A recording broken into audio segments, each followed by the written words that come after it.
professeur Radu Ardevan de l'Université de Cluj, spécialiste de l'histoire ancienne, qui a bien voulu accepter notre invitation et traiter un sujet qui pose beaucoup d'interrogations et sur lequel notamment la communauté roumaine de Paris souhaite avoir quelques éclaircissements. La manière dont le professeur Ardevan va traiter le sujet m'a semblé particulièrement intéressante. C'est une personnalité connue, réputé historien par son savoir, par son sérieux et par la manière très rigoureuse dont il traite tous ces sujets. Je suis très touché de votre aimable invitation. Ce que je vais vous présenter maintenant fait partie de ma spécialité, à coup sûr, mais représente un champ moins investigué. Je ne sais pas si ça sera d'intérêt. Je ne parle pas ce soir de la Dacie romaine, mais de l'approche graduelle de la science moderne afin de découvrir et de comprendre les réalités de cette province romaine, beaucoup moins connue et moins étudiée que les autres. Les Daces étaient un peuple de souche thrace. Il habitait au nord du Danube moyen, ayant comme centre précisément le plateau de la Transylvanie, encerclé par la courbure des Carpates. Les Daces ont peuplé les régions avoisinantes également, et en général, on peut dire que la Dacie se situait au nord du Bas-Danube, comprenant la grande boucle des Carpates avec le plateau transylvain, et touchant vers l'ouest la rivière de Tisa et à l'est la rivière de Dniestre en acception russe. Dans cet espace a existé une civilisation originale, une civilisation barbare à coup sûr, qui avait réussi à créer son propre État, un royaume apprécié par les Romains comme un danger et conquis par l'empereur Trajan en 106. L'existence d'une province romaine, au moins sur une partie du territoire, fut connue et acceptée par la connaissance historique européenne dès le début. Mais tous les autres détails faisaient défaut. Et c'est justement sur cette découverte graduelle, cette aventure intellectuelle de l'esprit scientifique européen que je vais parler.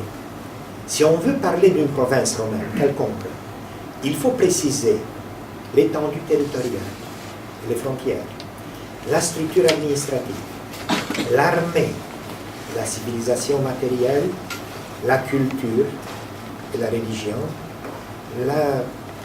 les composantes de la population provinciale, si possible aussi les structures sociales et leur dynamique, et enfin la fin de cette province et les conséquences.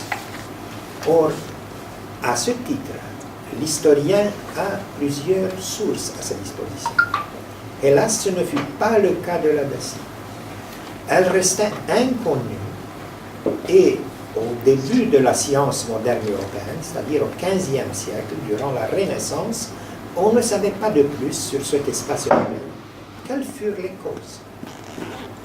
Une des causes fut la manque de sources écrites, soit produites dans la Dacie même, soit se relatant à cette province. Ça n'existe pas. Une autre cause fut le caractère des monuments. Les monuments sont pour la plupart modestes, provinciaux. Enfin, une autre cause fut le sous-développement général de la société. Les espaces qui forment aujourd'hui la Roumanie moderne ont été perdus pour la civilisation européenne pour presque 800 ans à cause des migrations prolongées. Et lorsque les migrations ont cessé, et vers l'an 1000, on a eu des structures statales, voire sociales plus stables, ces structures étaient des structures marginales. Sur le territoire de la Roumanie actuelle, on passait premièrement la frontière entre l'espace nomade oriental et l'Europe agricole, puis la frontière entre le catholicisme occidental et l'orthodoxie orientale, et à la fin, la frontière entre l'espace dominé par les Turcs et les États européens chrétiens. Cette condition marginale a empêché tout développement de la science et de la culture moderne, laissant la société roumaine un peu à l'écart de la grande histoire jusqu'au XIXe siècle. Mais pour les Occidentaux développés, cultivés, intéressés, il y avait un obstacle de plus. Et ce sont les réalités linguistiques. Si dans les temps modernes, on s'efforce à approcher cette situation, rechercher l'histoire de la province romaine, on se heurte d'une littérature éparpillée, d'une littérature écrite en maintes langues et des sources en maintes langues qu'on doit maîtriser. Car il ne s'agit pas seulement de Roumains. Dans cet espace vivent, surtout en Transylvanie, aussi des Saxons de langue allemande et des Hongrois. Pour longtemps, jusqu'à la Première Guerre mondiale, la Transylvanie a été inclue dans le royaume hongrois. Donc la documentation, et puis dans l'Empire autrichien, donc la documentation était dans des langues diverses. Et ce fut un obstacle de plus pour découvrir les réalités de cette civilisation disparue. Essayant d'ébaucher les progrès de la science de l'Antiquité sur la Dacie romaine, il faut dire qu'au XVe siècle, on voit les premières tentatives. On remarque que jadis, ici, existait une province. Mais attention, on ne s'occupait pas exactement de la province. Les hommes lettrés de l'Occident, surtout de l'Italie, étaient frappés par l'existence en cet espace d'un idiome néo-latin, les Roumains. Voulant éclairer cette apparition étrange d'un peuple latin, un peuple romanique, mais quand même orthodoxe, situé à l'écart de l'Occident, ayant une situation étrange, ils ont cherché la source, et la source était évidemment l'existence d'une province romaine. Malheureusement, on n'a pas pu savoir à cette époque-là rien de plus. Et c'est encore un trait à souligner. Les initiatives partent toujours des milieux européens occidentaux.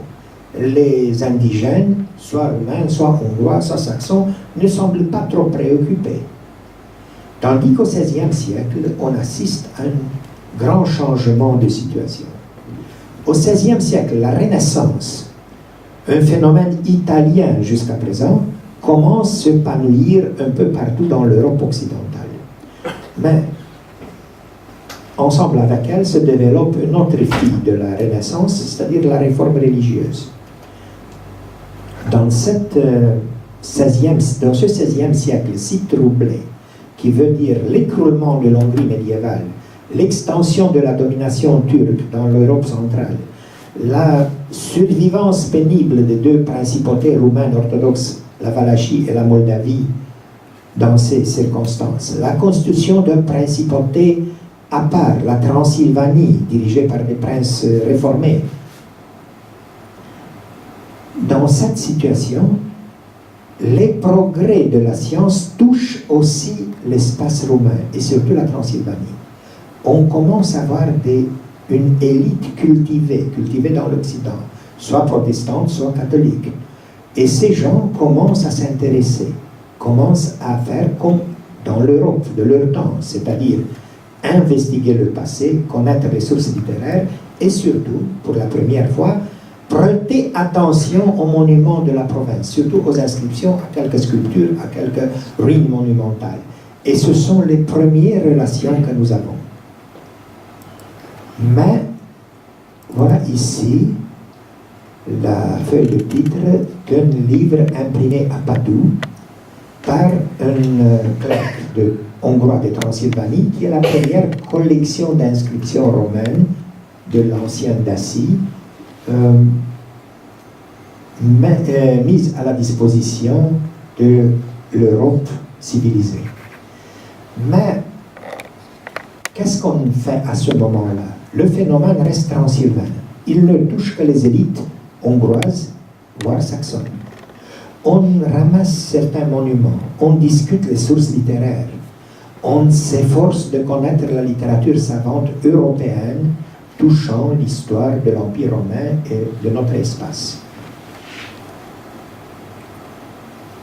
Donc, presque toutes les questions qu'on pourrait poser afin de définir bien et de connaître une province romaine restent encore sans réponse. Au XVIIe siècle, c'est un autre changement important, c'est-à-dire l'épanouissement de telles connaissances, une certaine préoccupation au niveau des élites de Transylvanie et au niveau des institutions scolaires. On fait des collections d'antiquités pour des raisons didactiques.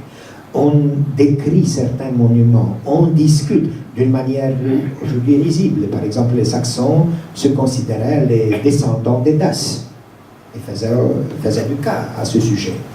Mais c'était un effort de connaître. Mais attention, un autre facteur a embrouillé un peu les choses. Ce fut justement l'existence des Romains. N'ayant pas de dates positives sur l'extension de la Dacie, on identifiait tout simplement la Dacie avec tout l'espace où on parlait le roumain. Aujourd'hui, on sait que c'est une erreur, mais à ce temps-là, c'était l'opinion commune. Or, le trait le plus frappant au XVIIe siècle, qui reste un siècle assez troublé, est là un début promettant, mais qui ne donnera des fruits que beaucoup plus tard, pour l'implication des Romains eux-mêmes dans le processus. Pour la première fois, certains représentants des élites romaines, surtout les analystes de la Moldavie, commencent à se rapporter au passé romain de leur pays. Ils commencent à écrire, à mentionner l'existence de la province, à invoquer certains monuments. C'est ce que l'analyste Miron Costin fait déjà en 1660. Pour ces gens, c'était suivre les modèles culturels de l'espace autrichien, voire polonais, et aussi de valorer ces connaissances pour un but très précis. Convaincre l'Europe pour aider les Roumains dans leur effort de résister à la pression ottomane. Déjà, la connaissance de la Dacie romaine devient un instrument pour une action politique libératrice. Et à leur côté, on peut citer des gens de lettres, soit saxons, soit hongrois de la Transylvanie, qui font presque la même chose, qui écrivent sur ce sujet, qui ramassent des sources littéraires éparpillées ici et là, de la grande littérature classique, qui s'efforcent de faire connaître à l'Europe qu'ici a existé une civilisation européenne. Mais pas de plus. Et malheureusement, ces efforts vont finir dans des conditions dramatiques. La fin du XVIIe siècle, le début du XVIIIe, marque l'existence de certains clercs de haute tenue intellectuelle. En Transylvanie, on a Samuel Köleshery, par exemple, qui est un encyclopédiste de son temps. En Valachie, c'est le prince valach Constantin Cantacuzino qui écrit pour la première fois une histoire antique de l'espace roumain, en roumain, et fabrique une carte utilisant les techniques italiennes. Et son contemporain dans la Moldavie est le bien connu prince Demetrius Cantemir, qui rédige plusieurs travaux en parlant aussi de l'origine romaine des Roumains, en parlant aussi des vestiges de la Moldavie, qu'il pensait qu'elles peuvent dater de l'âge provincial. Mais ce moment de fleurissement ne durera pas trop.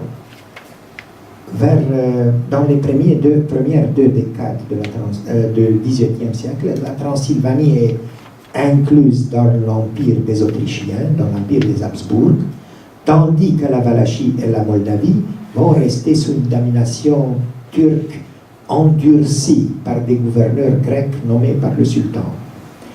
Et c'est un moment tragique pour l'espace roumain parce que ça veut dire un développement très divergent dans la Valachie et la Moldavie, écrasé par une fiscalité atroce et absurde, par des régimes abusifs, puis devenant champ de guerre entre les grands pouvoirs.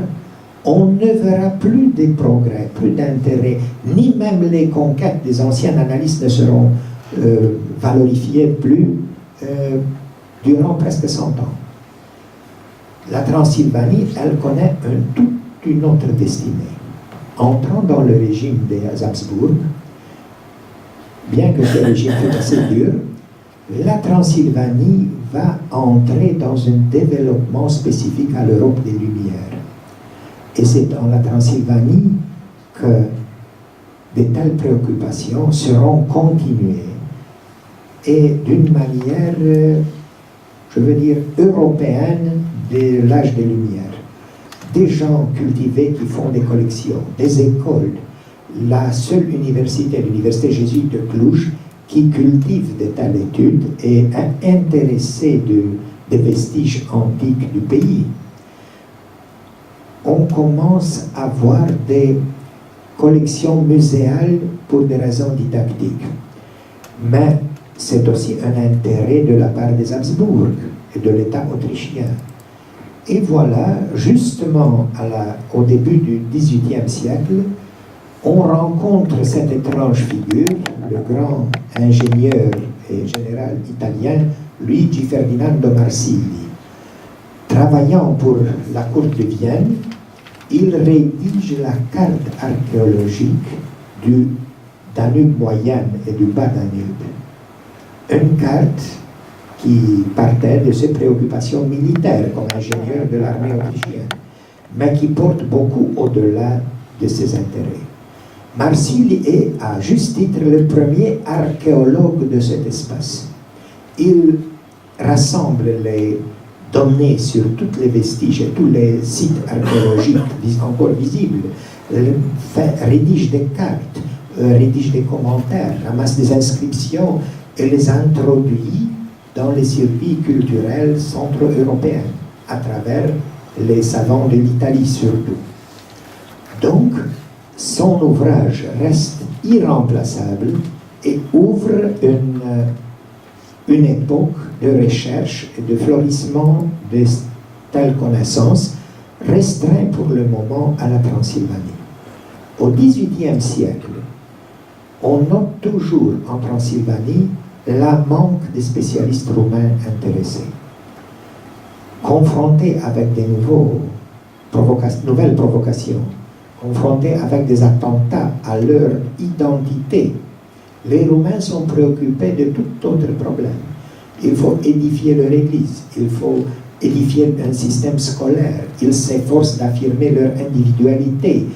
Donc, de telles préoccupations savantes ne sont pas cultivées dans leur milieu.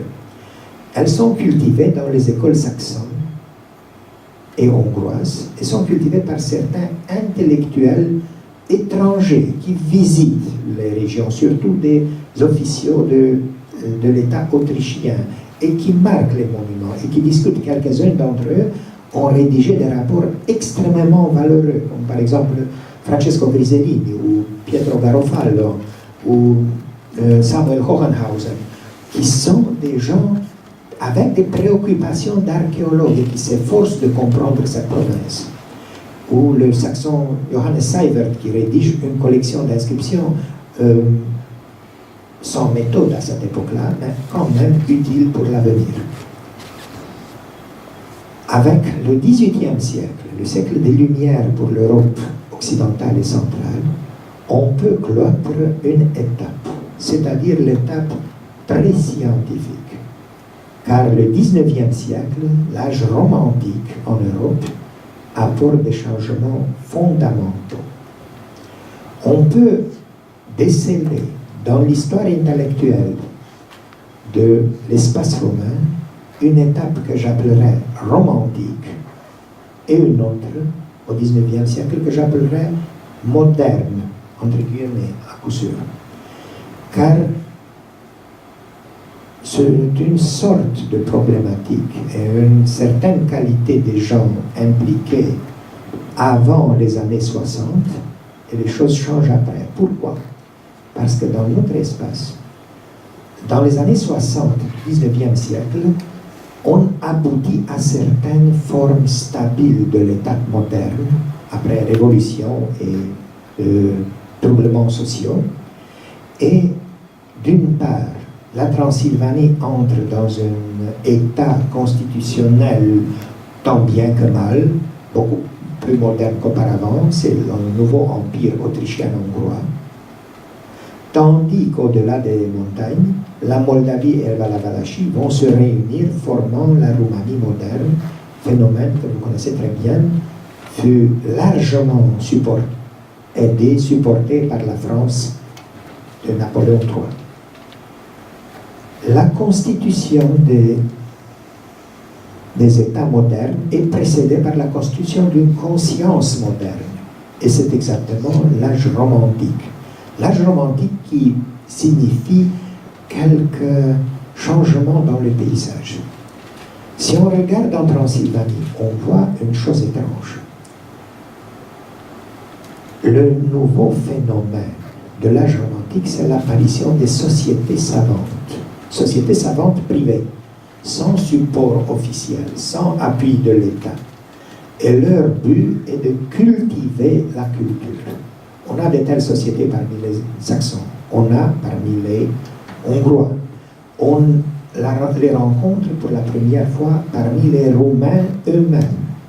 Et ces sociétés s'efforcent de développer la culture nationale, la science, mais parmi des autres occupations, s'occupent du passé romain de leur pays aussi. On s'efforce d'organiser des musées, et attention, dans l'Empire autrichien, au moins dans notre région orientale, les efforts pour organiser des musées ne démarrent pas de la part de l'État, mais de la part de la société civile. Ce sont les associations civiques qui s'efforcent de faire quelque chose en ce sens. C'est-à-dire, c'est une culture qui se développe au-delà de l'État absolutistique et qui inclut, parmi des autres traits, la connaissance du passé romain. Et ce passé romain est perçu comme un trait d'européité, de participation à la grande civilisation européenne qui, elle seule, a réussi finalement, a abouti à créer les concepts qui mènent aux droits de l'homme, à la démocratie, à une société tolérante et ouverte. Dans ce sens, on a quelques personnes qui s'efforcent de faire des collections, qui s'efforcent d'écrire, qui s'efforcent d'éclairer maints aspects du passé de leur pays, de ce passé romain, c'est-à-dire un passé européen commun. Mais ce sont des amateurs, des gens de culture, des gens qui s'intéressent, qui sacrifient pour de telles préoccupations, mais ont toute une tasse d'autres préoccupations et ont en tout cas toute autre formation. On n'a pas de spécialistes profilés, formés pour de tels buts. Et c'est pareil en Valachie et Moldavie.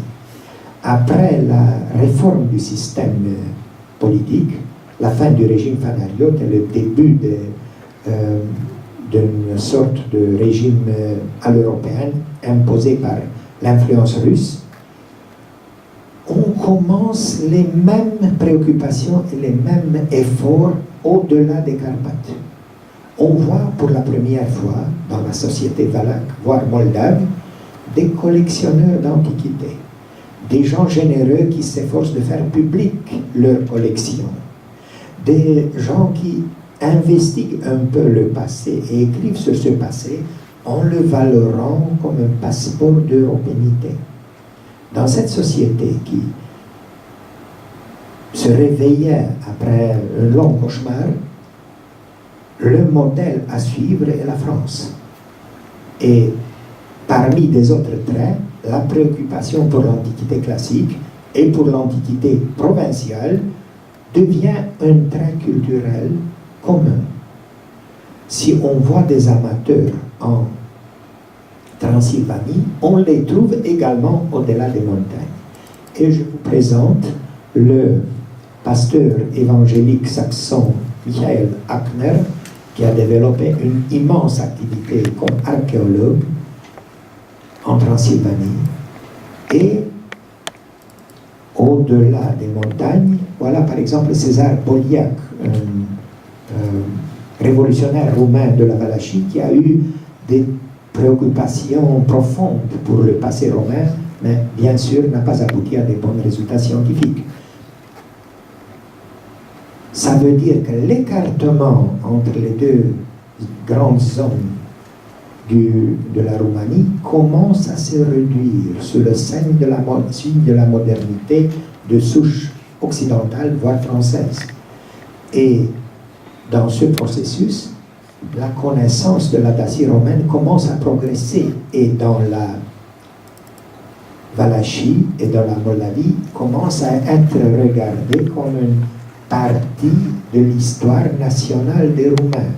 Voilà la carte de la Dacie rédigée dans les années 50 par August Treboniu Laurian, clerc de Transylvanie venu pour travailler à Bucarest, qui est devenu une figure de pointe de la révolution de 1848 et puis de la Roumanie moderne, mais où la province de Dacie se montre assez peu connue. Les localités sont indiquées d'une manière erronée, tandis que l'espace de la province n'est pas précisé. Tout l'espace où on parle roumain doit avoir appartenu jadis à la Dacie romaine.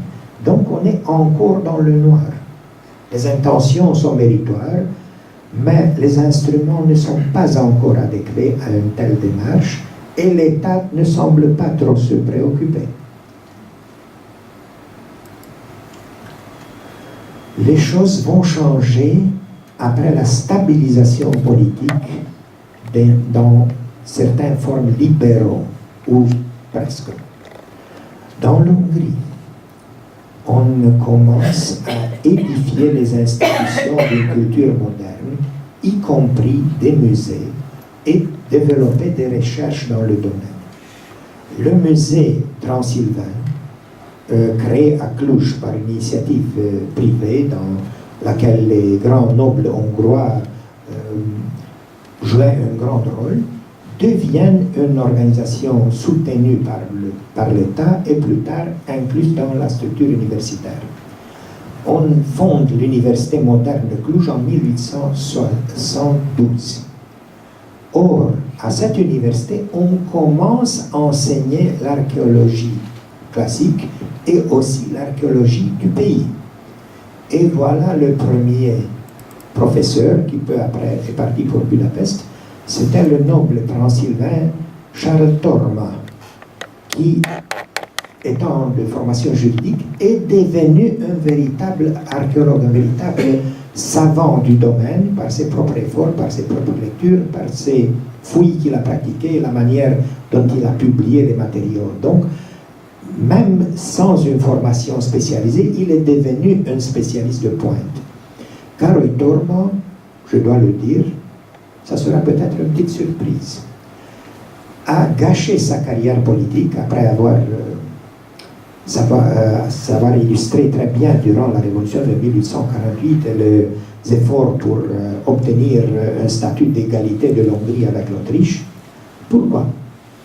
Parce qu'il a insisté pour que l'Empire autrichien-hongrois ne réprime pas les minorités.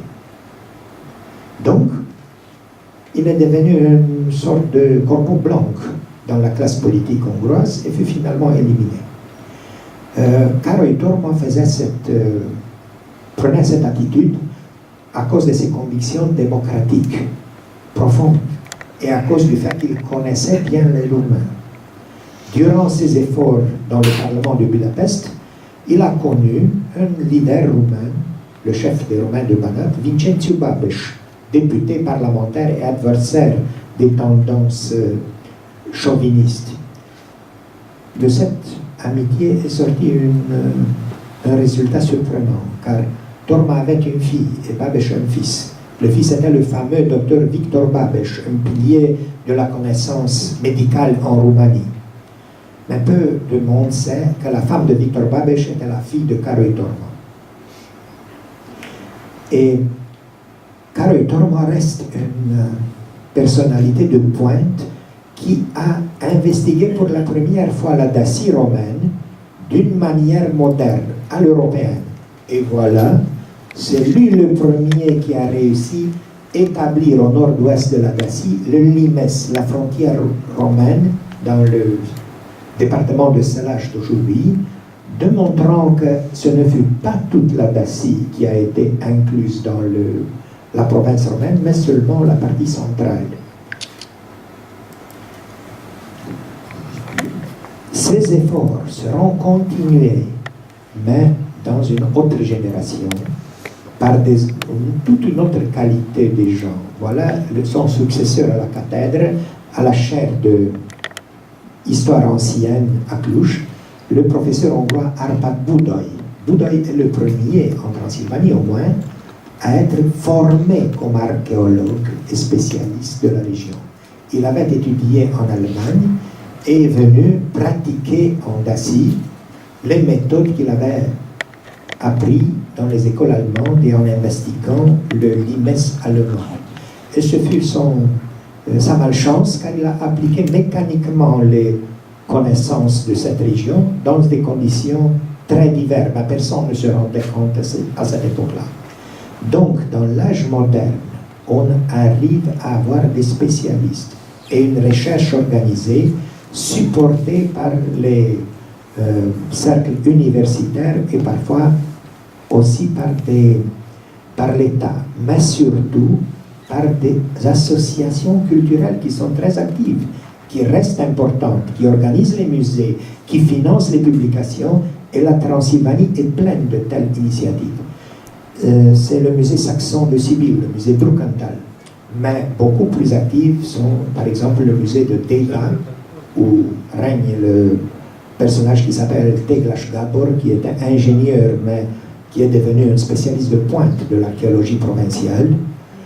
Le musée d'Alba Iulia, où le même rôle est joué par Adalbert Czerny, qui étaient tous des amateurs. Mais des amateurs qui s'efforçaient d'obtenir une compétence de niveau européen et le réussissaient maintes fois. Cette génération est accompagnée par la première génération de spécialistes. C'est Budai Árpád, dont je vous ai parlé, Béla Posta, qui a été le directeur du musée de Cluj, István Kovács, qui avait étudié en Allemagne et en Italie, est devenu le premier numismate qualifié. Donc, un phénomène, une étape dans laquelle les initiatives particulières de groupes, les initiatives privées subsistent, jouent un rôle essentiel, mais on voit s'ajouter à elles les initiatives universitaires et une science au niveau européen. Or, si on regarde dans la Roumanie indépendante, au-delà des montagnes, ce qu'on retrouve, c'est la même chose. Le niveau est comparable. Déjà, la Roumanie a aussi ses universités roumaines, à Iași et à Bucarest. Par la force des événements, ce fut l'université de Bucarest qui s'est impliquée de plus dans la recherche de la province de Dacie. Et après l'âge de Alexandre Codovescu, qui est un homme de grande culture et qui est le premier à enseigner l'archéologie à l'université de Bucarest dans les années 80. Mais attention, une archéologie vue comme histoire de l'art plutôt. Voilà la première génération de spécialistes en Roumanie. Donc la figure de pointe reste Grigore Tocilescu. Tocilescu, qui a tant investigué la Dobruja et découvert le grand monument d'Adam Glissi, reste aussi celui qui a précisé le premier site archéologique de l'Olténie romaine, de la Petite Valachie, et qui le pendant de Charles Torma en Transylvanie, a investigué le limes romain de la Valachie. Et Tocilescu a travaillé à un niveau européen. Son successeur, déjà avant la Première Guerre mondiale, est le jeune Vassile Purvan, qui sera le grand génie de l'archéologie classique en Roumanie. Mais ses achèvements les plus grands seront après la Première Guerre mondiale. Donc, on peut dire que vers la fin du XIXe siècle, les connaissances commencent à s'aligner à la science européenne. On a déjà des spécialistes. Pas assez. On fait des fouilles, encore assez peu. On pratique une méthodologie scientifique. On peut l'apprécier comme erronée même fois, mais il faut le dire, c'était la méthodologie européenne de ce temps-là. Et on a aussi des associations culturelles, car en Transylvanie, on voit ces associations. Il en fut de pareil en Valachie et en Moldavie, mais moins fortunées, moins riches. Pour la plupart, elles n'ont pas abouti à maintenir des bons musées. Ce fut à Târgu, à Câmpulung, à Suceava, à Bacău, à Craiova, des efforts pour organiser des musées et pour ramasser les vestiges d'une antiquité impressionnante et perdue. Pendant ce temps, qu'est-ce que fait l'Europe? On doit dire que l'intérêt de l'Europe pour la Dacie romaine est extrêmement accru, surtout dans l'espace allemand. La rédaction de la collection des inscriptions romaines, la collection générale touchant tout le monde romain, dirigée par Berlin, par le fameux professeur Theodor Mommsen, implique l'espace romain. Torma ou Tocilescu collaborent toujours avec Theodor Mommsen, qui apprécie beaucoup le rapport. Pendant ce temps, des spécialistes de l'Occident rendent visite, font des plans, participent à des investigations. Il faut remarquer le français Émile Desjardins, qui s'implique dans la recherche dans la Roumanie. Et pourtant, les résultats restent encore minces. C'est grâce aux spécialistes occidentaux que la topographie de la province de Dacie sera établie par Heinrich Hippert et Karl Jacobi, surtout, avec l'appui des chercheurs de la Roumanie même, de l'espace roumain, disons. Mais, dans les grandes synthèses, dans les grandes encyclopédies, dans les grands traités d'histoire qui se rédigent un peu partout en Europe, le rôle de la Dacie reste extrêmement réduit. Et voilà ici une preuve stupéfiante.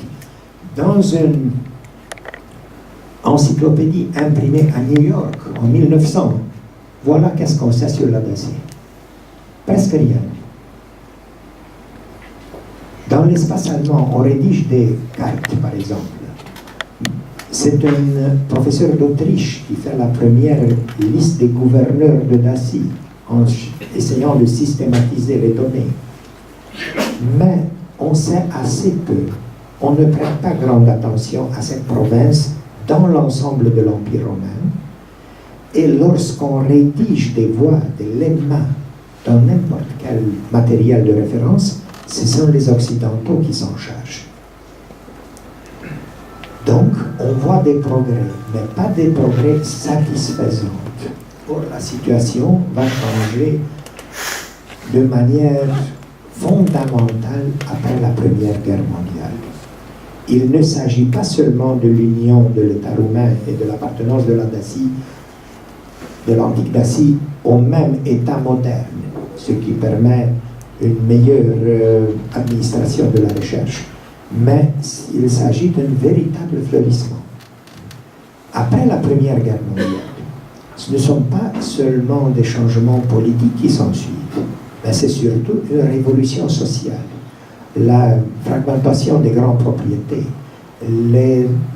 la croissance d'une classe moyenne, surtout parmi les paysans, l'essor des villes et d'une classe de travailleurs, le développement technique, le changement dans la culture qui se démocratise largement. Et un résultat est pratiquement la disparition des sociétés savantes indépendantes. Leur place est prise par les nouvelles universités et par un réseau scolaire moderne qui, dans la Roumanie interbellique, était à un niveau très haut. La Roumanie unie bénéficie désormais de 4 universités. C'est Cernăuți, Iași, București et Cluj. Mais les 2 dernières seront celles qui s'impliquent de manière permanente dans la recherche de la Dacie parce que c'est dans leur région que se trouvent les territoires qui avaient appartenu à la Dacie romaine. Et dans l'entre-deux-guerres, on va voir tout un fleurissement des musées. On organise ici et là des musées régionaux ou locaux. Malheureusement, pas toujours bien munis de spécialistes, car on n'avait pas les possibilités de les payer. Mais toujours dans la manière européenne, des gens venant de l'enseignement secondaire, maintes fois, deviennent des bons spécialistes et s'impliquent dans une recherche qui devient toujours plus promettante. Dans la période de l'entre-deux-guerres, on précise généralement l'étendue territoriale de la Dacie. Dans la période de l'entre-deux-guerres, on arrive à se rendre compte d'un limes, d'une frontière fortifiée, mais on ne sait pas exactement comment ça fonctionne. On s'efforce de rédiger des catalogues, on s'efforce de faire des fouilles dans les principaux établissements de la Dacie romaine, et attention, des fouilles financées par l'État et soumises à des règles scientifiques assez strictes. Et ce progrès sera matérialisé dans quelques synthèses. Le plus important est le professeur de Bucarest, disciple du grand Vasile Curban, Vasile Cristescu, qui rédige dans l'entre-deux-guerres une synthèse d'histoire économique et une synthèse d'histoire militaire touchant la Dacie romaine. Tous les deux restent de grande valeur, mais tous les deux marquent aussi les limites du moment. À ce moment-là, Cristescu ne pouvait invoquer les découvertes monétaires pour étudier la vie économique, car trop peu de fonds monétaires étaient publiés. À ce moment-là, lorsqu'il parle, par exemple, de l'histoire militaire, il connaît un grand nombre de sites militaires, de camps romains, mais le nombre de camps fouillés, ou plutôt dire sondés, est dérisoire. Donc ces efforts, aujourd'hui, sont bien sûr dépassés par la science. À ce moment-là, elles ont été de grande valeur. Une autre tendance, ce sont les synthèses régionales. Et voilà le brillant professeur de Cluj, Constantin Taicoviciu, qui rédige dans ces années une synthèse sur la Transylvanie romaine, et son collègue de Bucarest, Dumitru Tudor, fait la même chose pour l'Olténie, pour la petite Valachie romaine. Et ces efforts seront développés tant bien que mal. Aujourd'hui, on peut dire la Dacie était mieux investiguée qu'auparavant, était mieux connue, et les données de la recherche entrent largement dans la conscience européenne et sont utilisées par la recherche allemande, italienne, française ou britannique. Mais les efforts restaient minces. Si on regarde les composantes de cet effort, on va découvrir les limites tout de suite.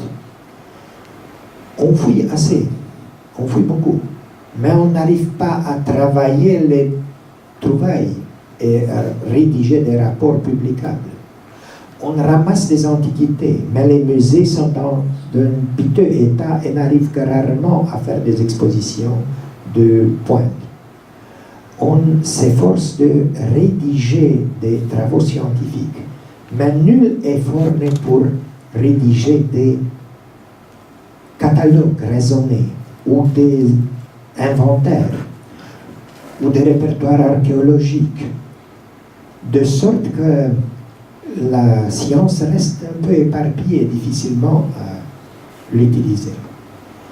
À ce moment-là, le grand archéologue italien Giuseppe Lulli, qui faisait les excavations dans le Forum de Rome, s'est exprimé durant une visite en Roumanie, disant à ses collègues roumains: vous fouillez trop. Comment trop? Trop lorsqu'il y avait tant à fouiller et on faisait si peu? Non, c'était trop si on regarde aux possibilités de travailler, d'étudier et de publier les résultats. C'était ici la grande déficience. Une autre déficience était l'intégration tardive et difficile des résultats obtenus dans le concert européen. Ça arrivait grâce aux efforts individuels, mais il n'y avait généralement aucun plan national, aucun programme de recherche à long terme, donc les choses restaient tant bien que mal à l'initiative et aux possibilités des individus, des professeurs et des enseignants. Un autre trait très important, c'est un conflit idéologique qui fut né dès le XVIIIe siècle, lorsque les Romains ont commencé à utiliser leur passé romain comme un instrument pour demander des droits, demander un statut meilleur dans la société, un rôle politique, c'était le cas de la Transylvanie, ils ont suscité la réaction contraire, surtout des représentants de l'établissement, qui niaient leur romanité, mais leur romanité est assez évidente, on ne peut pas la nier, et alors il niaient leur formation dans la Dacie même.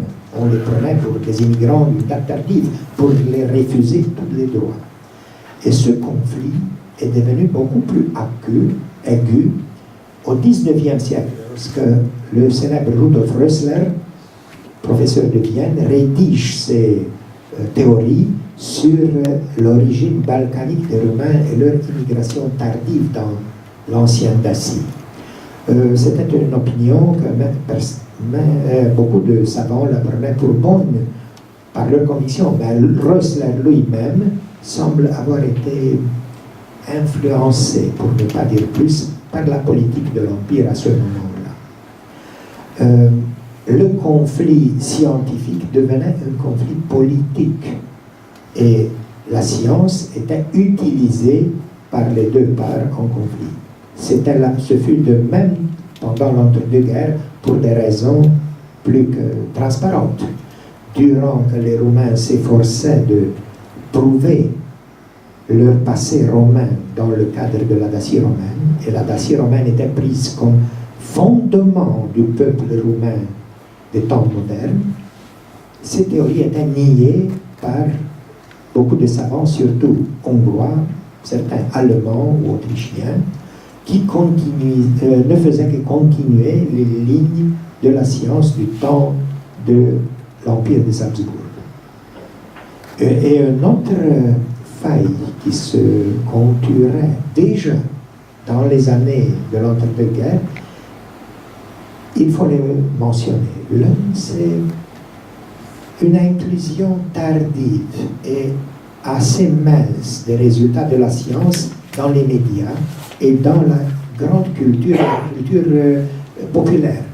Dans les manuels scolaires, on ne voit guère les résultats de la science.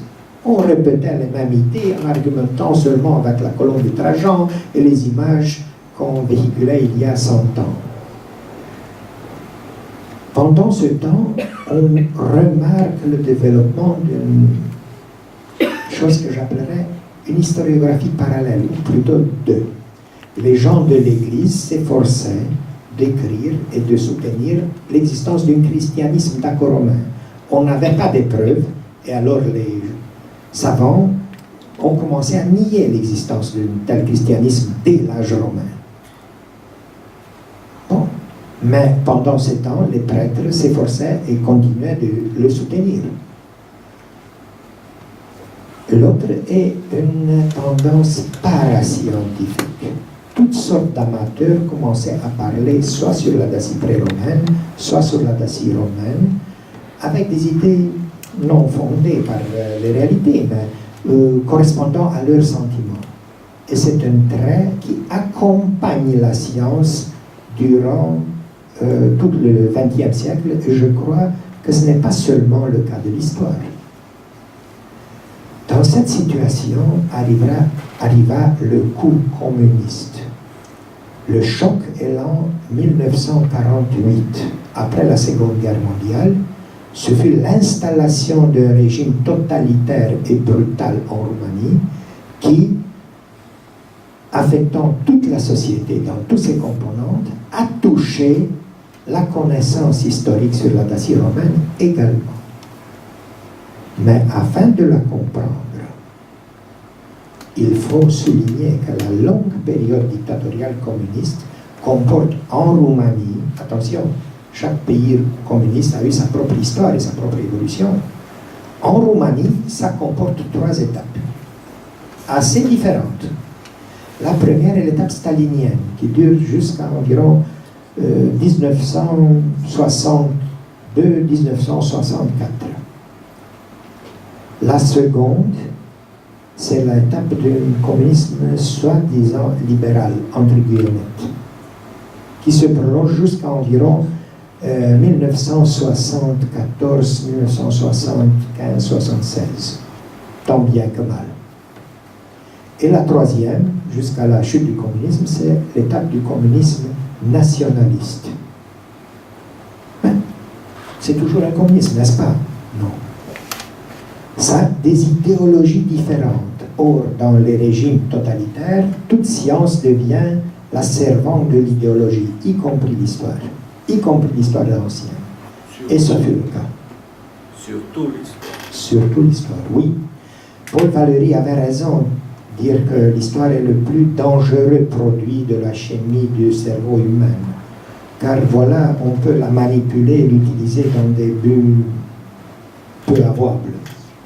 Voyons de qu'est-ce qu'il s'agit en Roumanie. La première étape stalinienne fut extrêmement dure. On a ébranlé et remplacé toutes les institutions.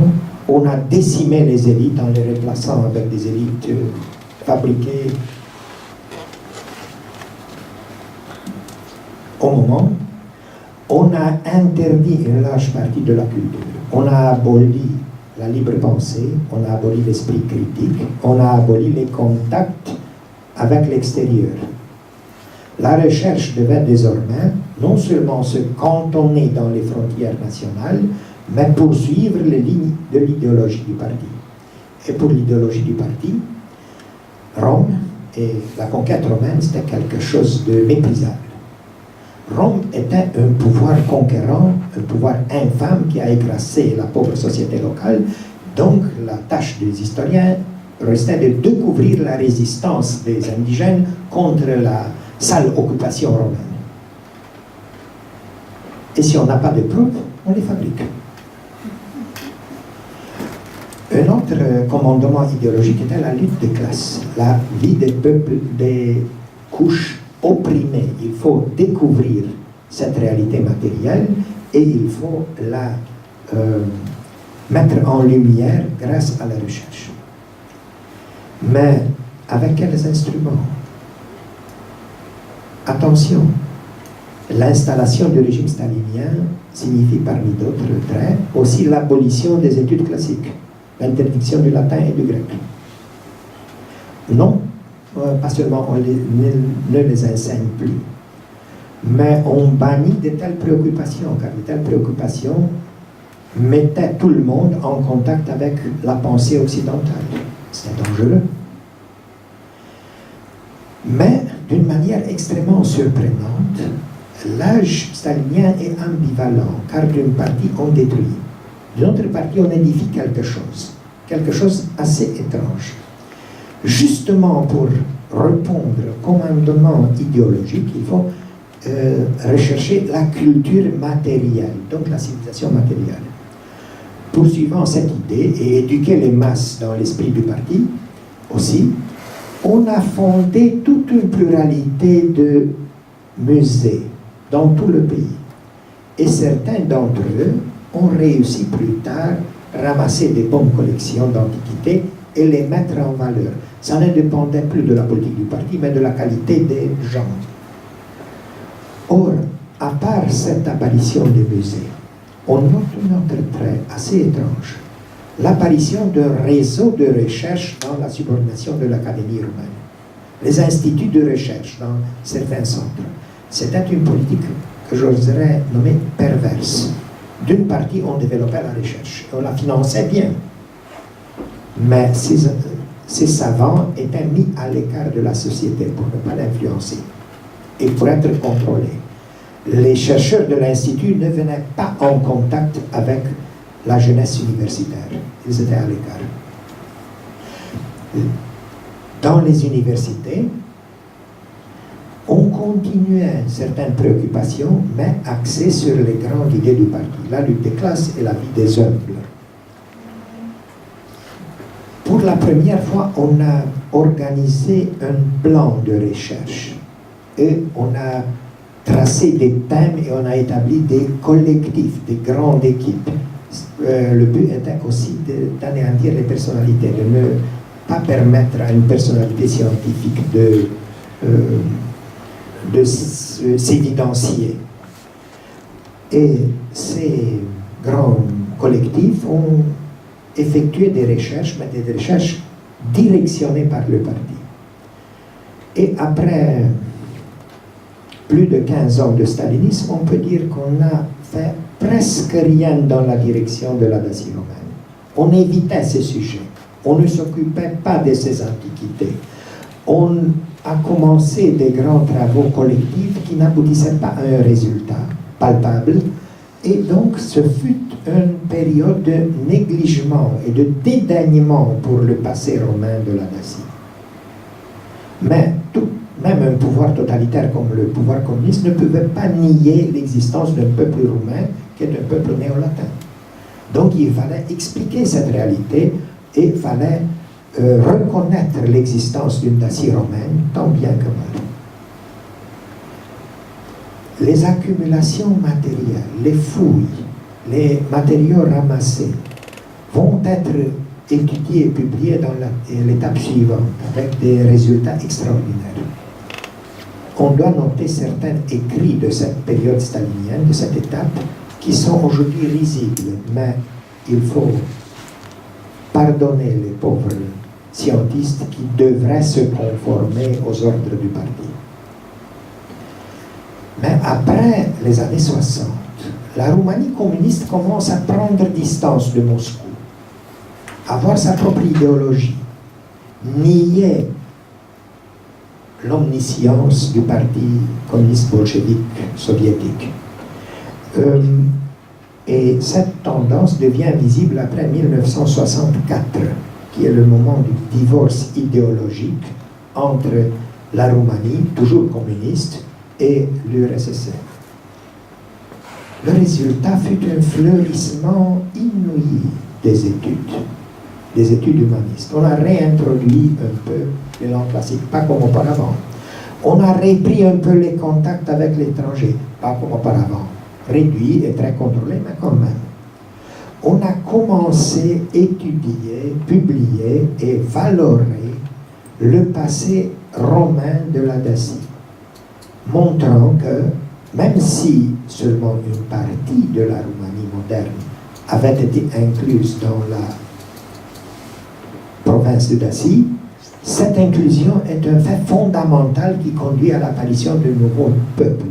Et on ne peut pas nier ou contourner cette réalité. Les matériaux ramassés auparavant ont commencé à être publiés et étudiés. On a recommencé à fouiller les principaux sites de l'âge romain.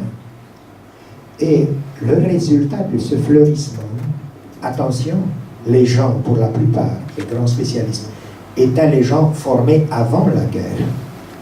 Ils travaillaient toujours, ils étaient là, ils étaient préparés pour faire face à une telle charge. Et le plus grand résultat fut la synthèse posthume de Mihail Bakra, La vie dans la Dacie romaine, qui offre le savoir d'une génération. À ce moment-là, on pouvait déjà préciser, tant bien que mal, les frontières de la Dacie. On avait établi le schéma général de son administration. On avait identifié les principaux sites. La connaissance de la culture matérielle restait encore déficitaire. Mais ce qui était encore déficitaire, c'est une autre chose. Il y avait des phénomènes à expliquer et on n'avait pas encore les instruments. Par exemple, où sont les Daces? Dans toutes les provinces occidentales, les indigènes survivent durant l'occupation romaine.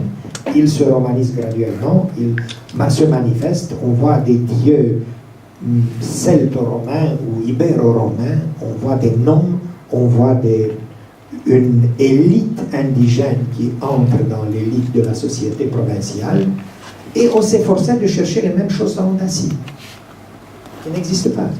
On n'arrive pas à les découvrir. Donc, les efforts pour découvrir une interprétation romaine, une interprétation à la romaine des dieux indigènes, ont abouti à des résultats ou minces ou très contestables.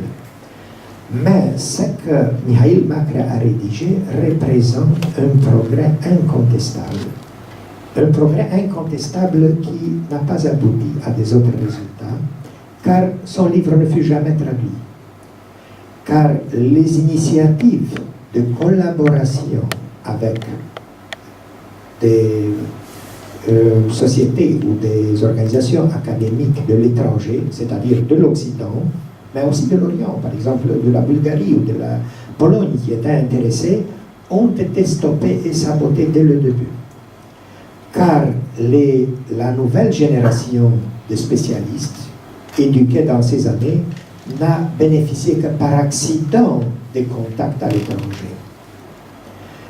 Et l'introduction des données scientifiques dans les manuels scolaires et dans la culture populaire fut faite avec prudence et pas toujours dans le bon sens.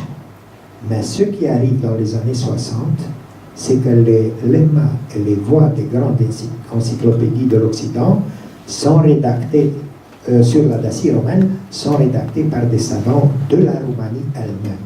Donc une reconnaissance du niveau de cette recherche, mais qui brillait surtout à l'étranger, dans l'Occident. Ces efforts seront largement... Voilà par exemple ici une carte en orange, c'est la province de Dacie, telle qu'elle était vue dans les années 80, tandis qu'en violet, on voit les autres provinces et l'espace de la Roumanie orientale temporairement contrôlé par les Romains, mais jamais inclus dans la Dacie romaine. Or, ces résultats seront largement négligés dans la période suivante. La période suivante, la période nationaliste, veut dire une fermeture de la Roumanie sur elle-même. Le régime dictatorial n'était plus si servile à l'égard de Moscou, mais il refusait tout contact, soit avec l'Est, soit avec l'Ouest. L'effort était d'isoler la Roumanie et de la modeler de la manière que le dictateur le voulait. Dans ce contexte, la recherche de la Dacie romaine n'est pas officiellement négligée, mais devient sous-financée par la politique délibérée de l'État. Sous-financement qui touche la recherche, qui touche les musées, qui touche la conservation des monuments et des sites archéologiques, et surtout les efforts de l'État roumain communiste de modifier l'histoire, de la modeler d'une manière inconforme à la réalité objective. On commençait de nouveau à apprécier les Romains comme des occupants infâmes, des étrangers, tandis que les Romains sont les Daces, continuité non interrompue depuis 3000 ans, figurez-vous.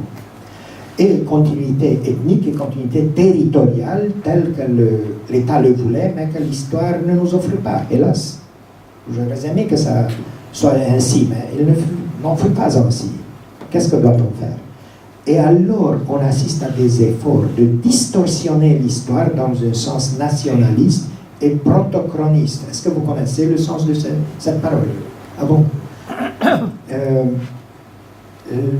Dans les manuels scolaires, dans les activités culturelles, on distorsionnait l'histoire dans le sens désiré par le régime. Et la résistance des spécialistes a existé tacitement. Ils refusaient de faire le jeu. Quelques-uns l'ont fait, mais ni la plupart, ni les meilleurs. Et à cause de cette résistance, dans les années 80, lorsqu'on a rédigé un grand traité d'histoire de la Roumanie, parce que les spécialistes ne voulaient pas le faire comme le régime le désirait, on ne l'a plus imprimé. Très simple. De sorte que les progrès enregistrés étaient maintenant en danger d'être compromis. On a stoppé de nouveau l'enseignement du latin, par exemple.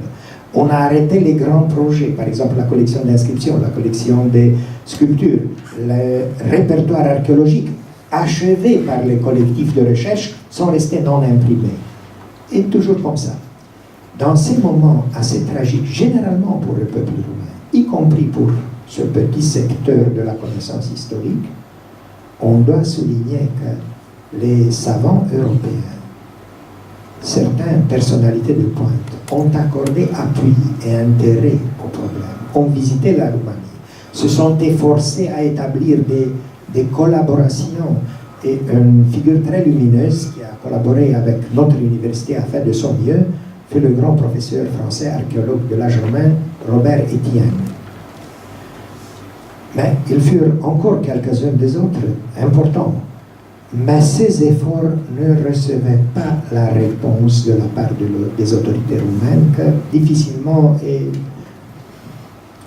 sans continuité. De sorte que si la science n'a pas trop souffert, les antiquités ont souffert et la société a perdu beaucoup. Une autre étape s'ouvre seulement après la révolution de 1989. Dès 1990, la Roumanie a commencé toute une autre étape très bouleversante, très coûteuse. On a dû ébranler les réalités communistes pour édifier des autres. Mais tout s'est développé d'une manière surprenante, sauvage, incontrôlée, y compris le développement de la science. Quels furent les problèmes de la science? On a des avantages immenses qu'on ne doit pas oublier.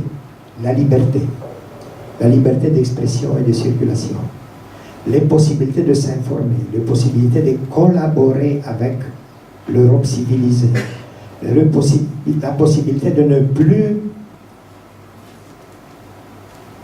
arranger ses idées suivant une politique ou les idées d'un parti régnant. C'est formidable. C'est un grand avantage.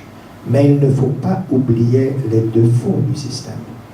D'une partie, le financement est resté mince. On dit toujours on n'a pas d'argent, on n'a pas d'argent, on n'a jamais d'argent. Enfin, bon. Une autre chose, c'est un essor universitaire incroyable. Mais cet essor ne trouve pas toujours les résultats dans la société, car on éduque des jeunes gens dans tous les domaines, y compris l'Antiquité, et puis on n'a pas où les embaucher. Et alors c'est une perte générale et maintes fois une tragédie pour des jeunes gens qui voulaient s'illustrer, qui peuvent faire de bon travail, mais n'ont pas le cadre. Un autre problème, ce fut la réforme du système de propriété et l'abolition de la direction axiologique du parti. Les historiens se sont trouvés livrés à eux-mêmes. Et pas tout le monde était préparé pour faire face à ces provocations. Qu'est-ce qu'on peut enregistrer aujourd'hui? À la première vue, un fleurissement incroyable, un fleurissement qui pousse la science du domaine au niveau européen, ou presque. On a réussi à établir la structure administrative de la Dacie romaine d'une manière convaincante. Voilà une nouvelle carte qui évite l'ouest du Banat, car il est privé de monuments d'âge romain, et croit que seulement la région montagneuse a été incluse dans la Dacie. On a fait des grandes recherches sur les fortifications romaines en collaboration internationale. On a repris la rédaction des grandes collections d'inscriptions. On a toute une pléiade de thèses et d'études monographiques de sites qui comblent maintenant le vide existant auparavant dans la connaissance. Dans les dernières 27 années, la Dacie est devenue une province très bien étudiée. Ça ne veut pas dire que toutes les tâches sont accomplies. Ça veut dire que maintenant, elle est bien connue, elle est étudiée et on peut répondre de manière convaincante avec des arguments aux grandes questions que j'ai formulées au début. Étendue territoriale, structure de l'armée, disposition des fortifications, évolution de la société, évolution de l'administration. On a maintenant les catalogues des gouverneurs et des fonctionnaires rédigés par mon maître, le professeur Ioan Piso de Cluj, à un niveau irréprochable pour les meilleurs gremias académiques du monde. On a commencé à publier les matériaux archéologiques et numismatiques et on a déjà des séries de publications. On s'efforce de les diffuser et la Dacie suscite de l'intérêt, la Dacie romaine, partout dans le monde savant européen. Et on voit des grands savants s'impliquer dans ce processus, offrir des collaborations, visiter la Roumanie ou tout simplement écrire sur ce sujet, faire leur propre recherche. Donc, on peut dire que généralement, la connaissance de la Dacie romaine approche toujours de plus le niveau de la connaissance des provinces occidentales, telles la Gaule, la Germanie, le Noricum ou l'Espagne. Et ça commence à être connu et respecté. Mais est-ce qu'on peut être totalement satisfait? Pas tout à fait. D'une partie, c'est un grand nombre de jeunes forces de recherche qui cherchent l'embauchement. La plupart survivent grâce à des contrats temporaires et des fouilles de sauvetage. Pour combien de temps? On le verra. D'autre part, c'est un spectacle véritablement terrifiant qui se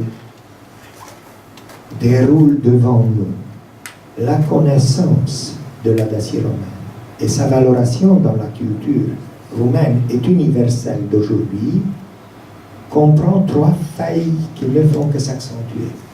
L'une est la manque de l'implication de ces connaissances dans l'enseignement scolaire, où l'introduction est très défectueuse. Les causes sont plusieurs.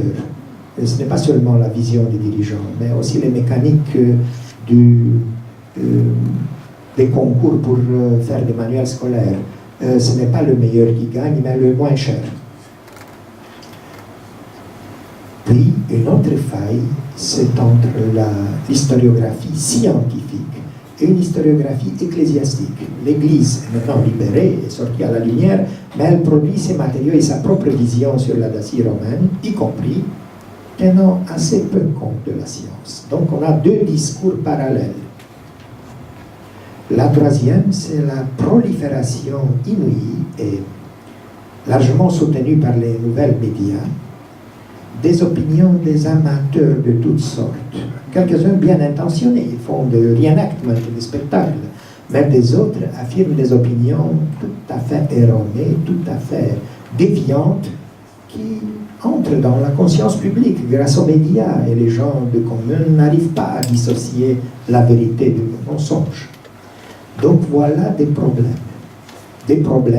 des provocations pour la recherche de l'avenir et pour les jeunes gens qui vont tant bien que mal s'occuper de ce domaine. Et ces jeunes gens sont moins bien préparés qu'auparavant, car ils connaissent par exemple l'Internet, l'ordinateur, les moyens techniques modernes, mais en manque de latin, de culture humaniste, de culture artistique et sociale, ça peut devenir fallacieux. Est-ce qu'on peut invoquer aussi de bons traits, à part celles que j'ai dit? Oui. Et un trait majeur que je voudrais évoquer dans ce cadre, c'est l'effort des savants de dépasser les préjugés.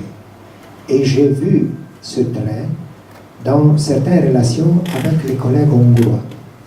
Tous les deux, nous avons été marqués par les sentiments nationaux, car parler du passé romain veut dire parler de notre passé, de notre individualité, et ça comporte des implications sentimentales, des implications émotionnelles qu'on ne peut pas ignorer.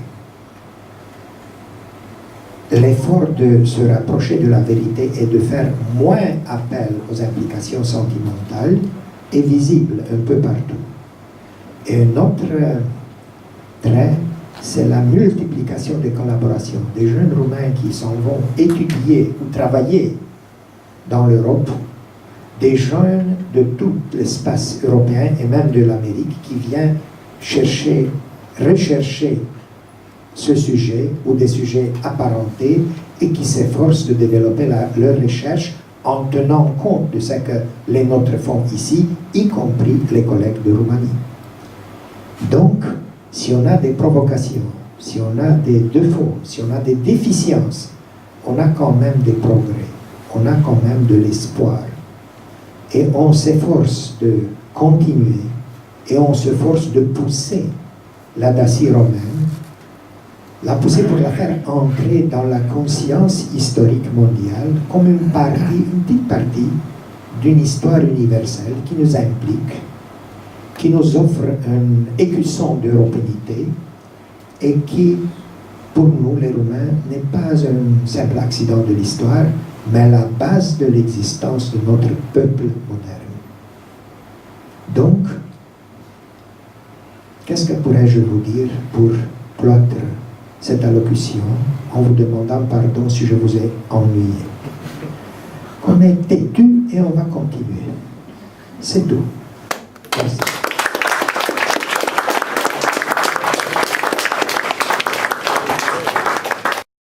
J'étais très surpris tout au début de la conférence. Tu as dit que les Saxons se revendiquaient comme des descendants des Daces. C'est la première fois que j'entends une chose pareille. Alors ça m'a vraiment surpris. Est-ce vrai? Est-ce que c'est arrivé tout au début ou les Saxons continuent aussi dans les siècles suivants? Au 19e siècle, se revendiquaient-ils encore? À la fin du XVIIe siècle, les premiers paraissent les premiers clercs saxons qui soutiennent leur origine germanique, bien argumentée, avec les documents de leur immigration. Donc cette théorie curieuse et étrange sera abandonnée. Au XVIIIe siècle, il n'est plus question. Mais les racines sont beaucoup plus lointaines, car lorsque les Germaniques ont envahi l'Europe romaine et ont constitué leur État, ils ont vécu ce que vit tout peuple neuf qui s'insère dans une civilisation. Cette civilisation existait, elle a produit des écrits, elle a produit une culture, mais où étaient nos ancêtres à ce moment-là? Ils doivent être aussi quelque part. Voilà pourquoi, par exemple, durant le Moyen-Âge, maintes dynasties européennes se revendiquaient une ascendance dans les tribus de la Bible, les tribus juives.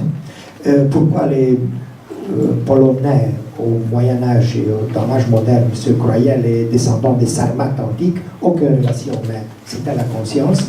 Et ça arrive un peu toujours. Les Romains eux-mêmes se sont considérés les descendants des Troyens, ébranlés par les Grecs, afin de s'introduire dans une civilisation nouvelle. Et plus tard, les Hongrois ont été très ravis que l'Europe les identifie avec les Huns, car les Huns d'Attila étaient une présence à la fin de l'Antiquité. Donc voilà, nous avons été là-bas aussi. Ce fut pareil. Pour les Germains, surtout les Goths, qui ont édifié leur royaume en Espagne et en Italie, c'était cette question. Leurs clercs se demandaient où étaient nos ancêtres. Et alors, en feuilletonnant les écrits grecs et romains, ils ont trouvé les Daces et les Gètes. On identifiait les Gètes avec les Goths et se sont appropriés toute l'histoire dacique. En cette base, au Moyen-Âge, les rois danois disaient qu'ils sont les descendant des Das, car Das et Dan, c'est presque la même. Et Bonavista est l'ancêtre des rois de Danemark, par exemple. Donc, cette confusion a des grandes racines qui s'expliquent par un comportement général d'un peuple récemment civilisé qui s'insère dans une civilisation. Il cherche un appui, une racine, quelque part. Et si ça n'existe, on l'invente. J'aimerais bien savoir un peu justement la société de la Dacie. On connaît très bien Decebal, mais on ne connaît pas les autres. Pardon, vous avez dit qu'on connaît très bien Decebal. Ah oui, pour la société de la Dacie pré-romaine. Et avec un aspect qui m'intéresse beaucoup, un peu la place de la femme dans cette société. On a tant de questions, mais d'habitude les gens oublient que toutes les sources historiques écrites, les seules qui peuvent vous informer sur de tels sujets, toutes les sources historiques écrites sur les Daces sont soit latines, soit grecques. Et toutes ces sources peuvent être ramassées dans une petite cahier. Donc on a très peu d'informations littéraires. Donc j'ai eu dans cette année une jeune fille, une étudiante qui est venue pour faire un travail de licence. Elle voulait investiguer les fêtes des Daces. Et je lui ai répondu, sur quelle base, chérie? Il n'y a rien écrit. On peut tout inventer. Malheureusement, c'est pareil pour le statut de la femme dans la société de la Dacie pré-romaine. Ce qu'on sait, c'est que les Thraces, généralement, pratiquaient la polygamie, au moins les classes supérieures. Mais lorsque Trajan, et avant lui Domitien, se heurtent de la Dacie, il n'est pas question de la polygamie. Ils ne sont pas frappés d'un aspect particulier de cette société. Ils sont frappés par leur croyance dans l'immortalité. Et alors, on peut déduire que le mariage dans la société Dace pré-romaine est évolué vers une forme européenne, monogame. Mais on ne fait que des suppositions. Ce qu'on peut connaître mieux, c'est la société de la Dacie romaine. Et dans cette société, tous les efforts de surprendre des communautés des Daces se sont avérés inutiles. Les Daces ont été éparpillés, déstructurés. Leurs structures sociales ne se sont pas continuées. On a des individus ici et là. Et on a beaucoup de Daces au-delà de la Dacie, dans l'armée romaine ou dans les communautés déportées. Mais on ne peut rien dire à ce sujet. On n'a aucune preuve de polygamie, par exemple, dans la Dacie romaine. Et on peut supposer qu'elle était, soit elle était très faible, soit elle n'existait pas, ni même auparavant. Autrement dit, pratiquement, il y a une histoire de la Dacie romaine. Il n'y a pas d'histoire, c'est très difficile de l'écrire de la Dacie pré-romaine. La Dacie on ne peut pré-romaine pas dire grand-chose. A une histoire très riche. Pourquoi? On peut voir les artefacts, les produits, les fortifications, les objets, le niveau de vie, les connexions avec des autres peuples. Mais parler sur la structure interne, les couches sociales, les relations, les dynamiques sociales, la famille, les sentiments, les valeurs de cette société. On n'a aucune source, absolument aucune. Et je voudrais vous invoquer un exemple qui nous montre la faiblesse de nos connaissances. Les sources littéraires disent que les Romains ont trouvé beaucoup de l'or à Saint-Xélétus à l'heure de la conquête. Mais où est cet or? Finalement, on a trouvé, dès le XVIe siècle, dans la zone de la capitale Dace, certains trésors en or. Des milliers de monnaies en or, y compris une certaine monnaie frappée seulement en Dacie, la monnaie Cosson, qui n'existe que là. Et on a dit, ah bon, ce sont le trésor royal dispersé avant la conquête romaine, caché ici et là. Les Romains sont venus, ont trouvé beaucoup, mais pas tout. Et les survivances, nous les découvrons aujourd'hui. La dernière telle survivance sont les grands bracelets en or d'As que vous connaissez peut-être. Mais attention, une reprise des sources du XVIe siècle, du 19e siècle, les sources écrites qui parlent de ces découvertes disent que certains font en or très riche, un or qu'on ne retrouve jamais en Dacie. Les Daces n'utilisaient pas l'or. Or, la Dacie a l'or. L'or était monopolisé par la cour royale, était concentré. Mais la cour royale a été assez faible. Maintes fois, la Dacie fut divisée. Et alors, qui pouvait imposer une telle loi que le Dace, qui peut laver le sable et obtenir de l'or chez soi, n'utilise pas ce or? C'est peut-être pas la loi du royaume, mais une loi religieuse, beaucoup plus forte. Et voilà une dernière recherche, qu'est-ce qu'elle montre? Les écrits du XVIe siècle et les notices du XIXe siècle, de ceux qui ont investigué la découverte de tels grands trésors en or, nous disent maintes fois qu'elle était placée dans des constructions souterraines. Donc ce n'est pas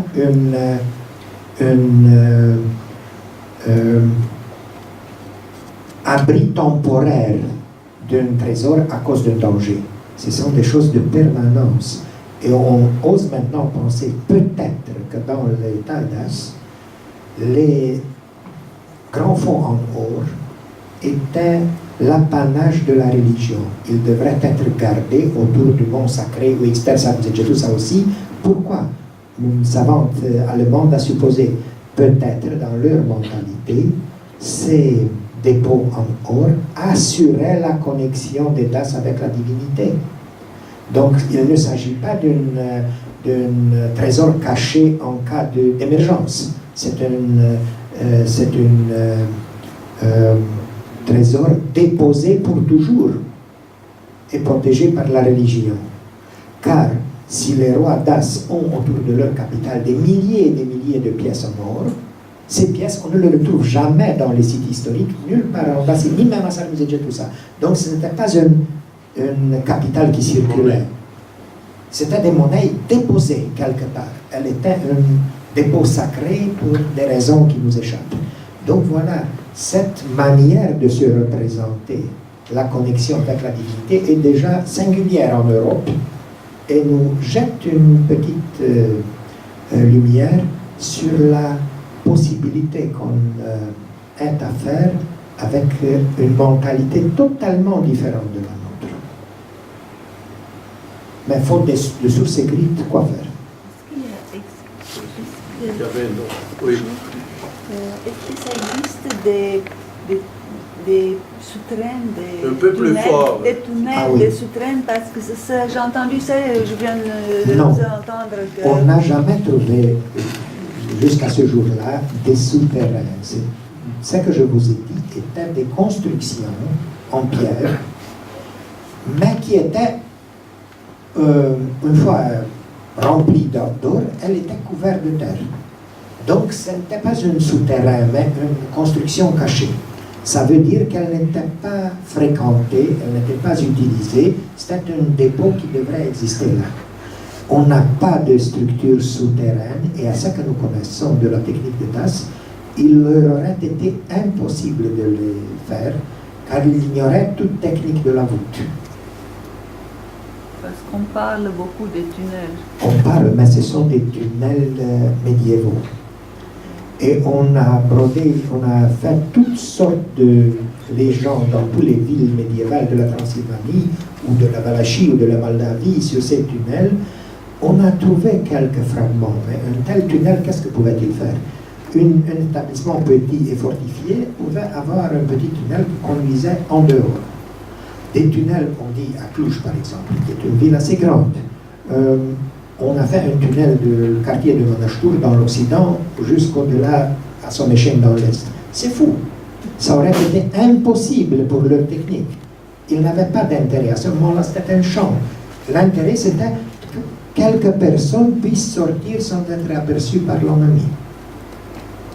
Et de telles structures, si ont existé ici et là, on n'en a que des fragments. Pourquoi? Parce qu'on a construit l'espace. On a fait des maisons, on a fait des rues, on a fait des canals. Toutes ces structures ont été ébranlées. Donc on n'a pas une telle structure conservée. Ce qu'on a, c'est de l'âge de la Dacie romaine, mais pas une structure souterraine, des galeries de mines.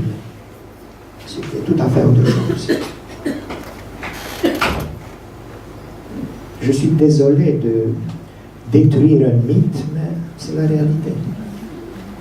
Il semble qu'il y a aujourd'hui, est-ce vrai ou pas, il s'est construit très proche de Kostești, une sorte de grande bâtisse, une sorte de manoir, à quelques centaines de mètres de l'entrée de Sarmisegetuza Dacică, qui soulève absolument, ça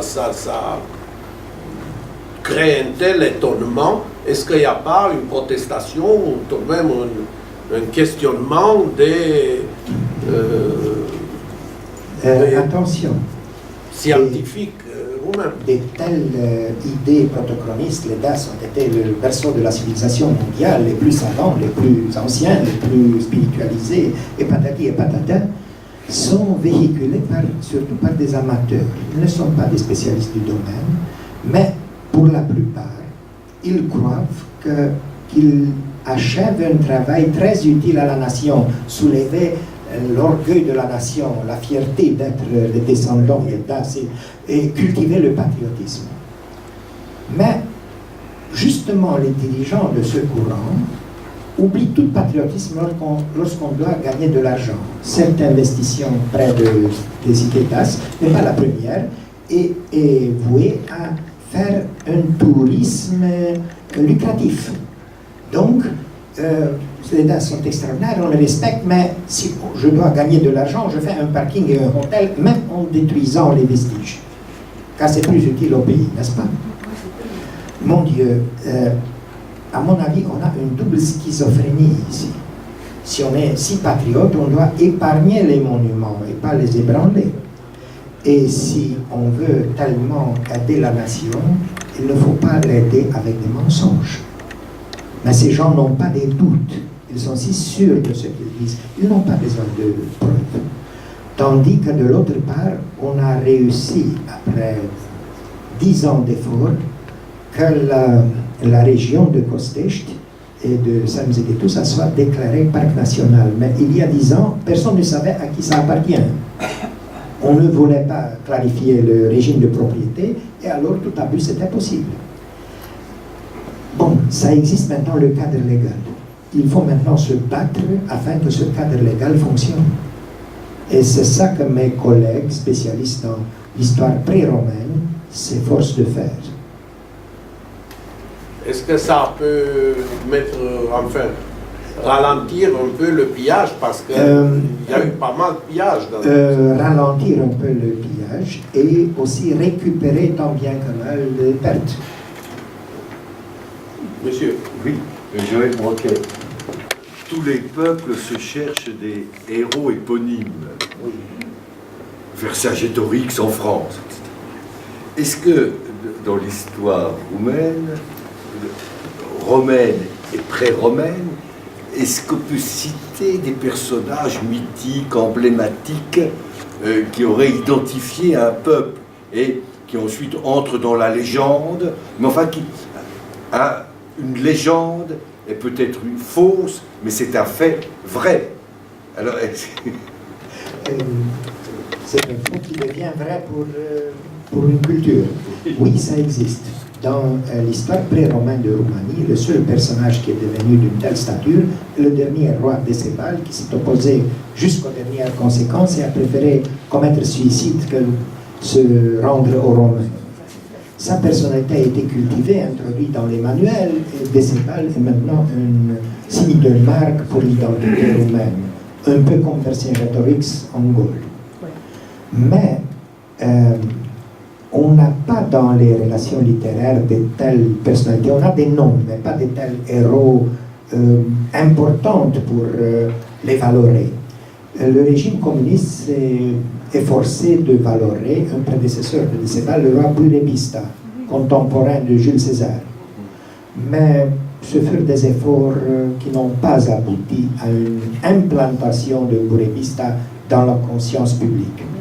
Tandis que pour l'âge romain, si Trajan occupe une place de choix comme l'empereur conquérant, le père de la nation romaine, on n'a pas évoqué des autres caractères de l'âge provincial. Maintenant, surtout grâce aux études épigraphiques, on connaît quelques personnalités. Mais les historiens spécialistes ne s'efforcent pas de les introduire et de les faire des héros.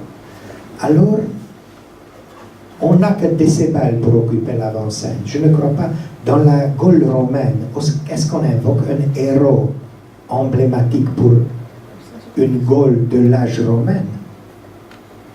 Je ne sais pas. Je ne crois pas. C'est le même cas de la Dacie. Aucune personnalité, même si on a eu certaines personnalités remarquables, n'entre pas dans la culture populaire. La Gaule romaine a connu Brennus, Il qui a pris la ville de Rome. Oui, mais il est un Gaulois, je parle de l'âge romain, un gallo-romain de pointe, comme Sidoine Apollinaire, ou comme Sainte-Geneviève, ou quelqu'un de l'âge romain qui devient si important, si emblématique. Saint-Rémy, par exemple. J'ai oublié de dire que le christianisme daco-romain, donc le christianisme dans la province, a maintenant quelques petites preuves archéologiques. Aucune relation littéraire, mais on peut dire que dans le IIIe siècle, il y avait quelques chrétiens en Dacie aussi. Le grand problème pour nous, c'est l'histoire post-romaine. Qu'est-ce qu'il arrive dans l'ex-province abandonnée, pillée, saccagée, et qui perd tous ces éléments de civilisation majeure. L'architecture monumentale, l'écriture, les structures sociales supérieures, l'organisation, la circulation monétaire, et qui sortent de l'histoire visible. Mais c'est un autre problème. On aura encore 2 questions, et puis on va... Simone Lazare, je voudrais avoir plus de détails sur vos rébistas. Je suis curieuse Ah parce bon? que bon, ça c'est une chose. Et la deuxième question Oui. qui, bon, je veux dire que je ne suis pas romaine, comment c'est ça? Heureusement. Non, mais toutefois, la seule question que je me pose, c'est la langue d'As. Où Ah est-ce bon, qu'elle est? la langue d'As. Ouais. Il y a Attention, deux pour choses. Revista, c'est toute une monographie écrite dans les années 80. Ça ramasse tout ce qu'on peut dire sur Revista, mais malheureusement, cette monographie a été rédigée dans l'esprit du parti, donc en exagérant et en invoquant des preuves archéologiques qui ne sont pas de son étape, qui n'appartiennent pas à cet âge, pour faire de lui un personnage qui ne pense qu'à unir et libérer les Daces. Un personnage de l'âge de Jules César ne pensait pas comme les démocrates du 19e siècle, à coup sûr. Donc, on trouve l'information, mais attention à l'interprétation. C'est le livre de Ion Horatio Krishan, pour les pistaches et Pocassa. Mais pour ce qui concerne la langue, on parle dans des choses, c'est impossible de faire la romanisation en 150 ans. C'est fou. C'est ça qui est... Oui, mais c'est faux, car la romanisation des Celtes s'est accomplie dans moins de 100 ans. Tout le monde connaît la conquête de Jules César.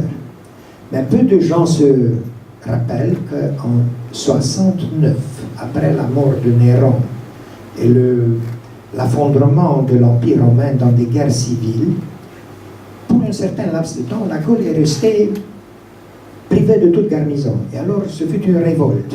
C'est le mouvement de Patavius, Civilis et de Trevor Florus et Sacrovir qui conduisent un mouvement qui veut rompre la Gaule de l'Empire romain et faire un État gaulois avec l'appui des Germains. On a convoqué une assemblée générale à Metz, et après 2 semaines de débat, les notables des cités gallo-romaines ont dit « Merci, ne vous dérangez pas pour nous, nous restons avec Rome ». La romanisation était déjà accomplie. Donc, pourquoi les Daces ne pourraient pas avoir été romanisés? C'est fou. Mais partant de cette affirmation fausse par définition, on a essayé de dire que la Dace serait le latin originaire et que les Romains ont rencontré ici une langue apparentée, il fut très facile à la convertir. C'est totalement erroné, c'est faux. Qu'est-ce qu'on connaît de la langue des Daces? On connaît seulement des noms, des hydronymes, des toponymes, et on connaît quelques glosses. Dans cette recherche, des savants de pointe ont démontré depuis longtemps qu'il s'agit d'une langue indo-européenne du type satem, avec la phonétique spécifique, totalement différente du grec et du latin. Et c'est ça ce qu'on pouvait dire dans les années 70, grâce surtout à l'œuvre de Jon I. Rousseau, dans sa livre sur la langue des Das. Mais depuis, des progrès viennent de Paris. À Paris, un jeune chercheur a réussi à dissocier le trace du Das. Donc le trace sud-danubien du Das nord-danubien en base des éléments onomastiques. Et ce jeune chercheur est M. Dan Dana, absolvant de notre université, et maintenant chercheur au CNRS. Je suis très fier de dire que j'avais été, moi aussi jadis, un de ses enseignants. Et on peut maintenant dire, sûrement, le Das n'était pas similaire au latin. Pas du tout. Mais on ne sait pas de plus. Est-ce que j'ai ébranlé un autre mythe? Je m'excuse. Quels sont les plus importants, les plus intéressants résultats de la recherche sur la Dacie romaine dans les derniers 20 ans? J'avais fait toute une liste. Par exemple, on a maintenant la liste complète presque complète des gouverneurs et des hauts fonctionnaires. On a la liste des fortifications des unités militaires. Pour quelques-unes, on ignore encore la place où ils ont stationné et la durée. On a certaines monographies de sites archéologiques, surtout des camps romains et des villes. On a certaines monographies de monuments. On ne les avait pas il y a 30 ans. On a la publication de certains fonds monétaires, collections monétaires qui permettent maintenant une approche sur l'histoire économique. On a des études sur la poterie et sur les artefacts. On a le catalogue des fibules. On a les relations de la province de Dacie avec les barbares avoisinants. Et on a presque fini, et on attend les ressources pour l'imprimer, le catalogue de la sculpture de la Dacie septentrionale. Maintenant, je suis moi-même impliqué dans un projet qui sera imprimé en peu de temps, le lexicon épigraphique, toutes les formes attestées dans les inscriptions avec leur explication grammaticale. Et on s'efforce de finir la grande collection d'inscriptions. Où est le point faible de notre approche? On connaît très peu du village. On connaît certaines cités, on connaît certaines villes, on connaît fortifications, mais il reste une tâche d'explorer le monde rural qui est peu connu.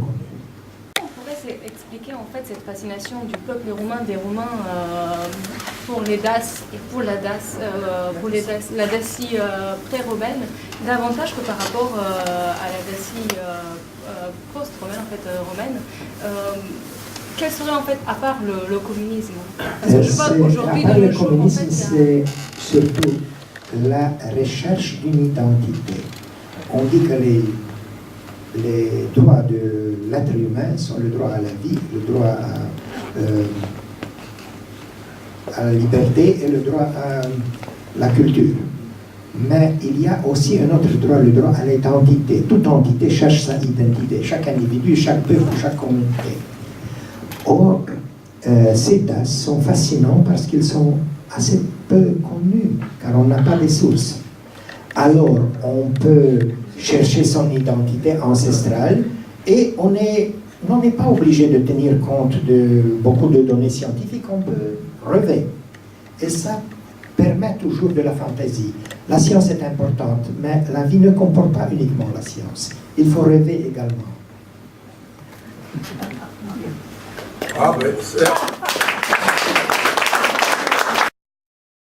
prendre ça comme une conclusion tout en rappelant que c'est la première conférence à la Maison roumaine de l'année du centenaire. La qualité de la conférence est de bon augure. J'espère que cette année pour la Maison roumaine sera une année à la mesure de la conférence à laquelle nous avons droit et pour laquelle nous remercions tellement Radu Ardevan. Merci.